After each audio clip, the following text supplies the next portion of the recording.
Hi, welcome to Fusion Kitchen. Today I'm making Malwa pudding. I'm also an author. I've written a number of books. If interested, please check out the description box below.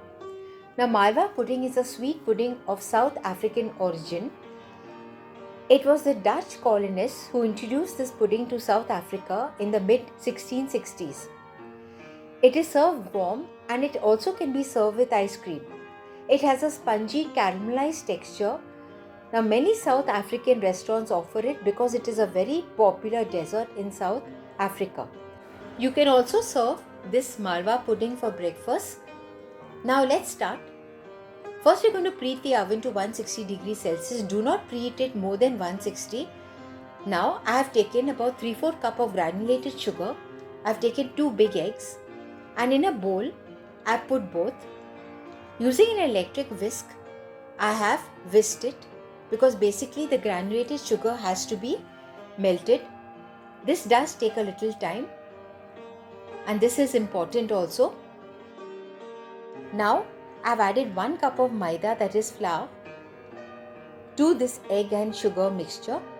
Using a spatula, I have mixed it so that it is well incorporated.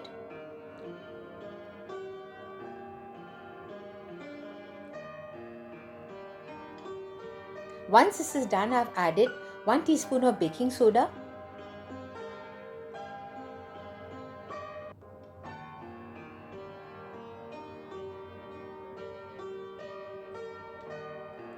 now I have taken about 1 tablespoon of butter and I have added 1 teaspoon of vinegar. To melt the butter, this will take just 2 minutes. Then we are going to add this mixture to the mixture in the bowl. We are also going to add about 1/2 teaspoon of salt.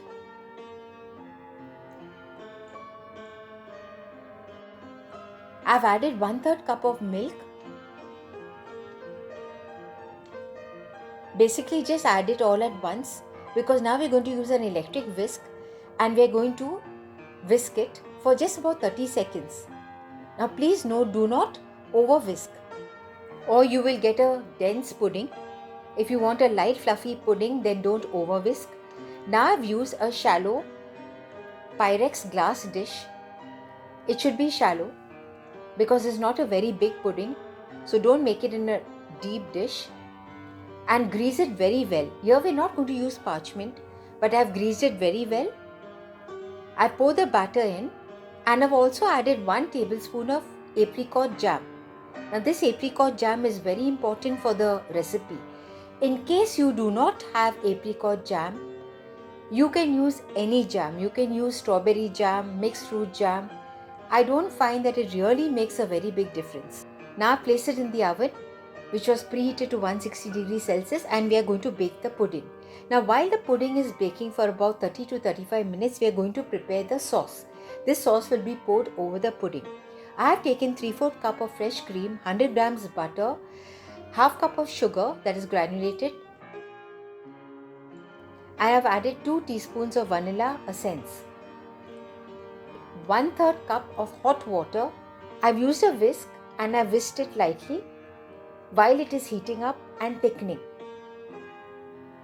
Keep cooking it under low flame for at least 10-15 minutes till you find that the sauce has thickened. Now, as soon as the pudding comes out of the oven, do not let it cool.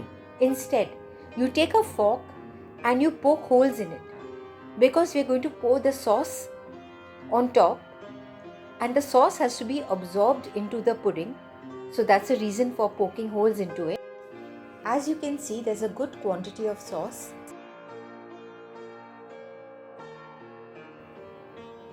But you will find as you leave it to cool, the sauce gets absorbed into the pudding. Slowly.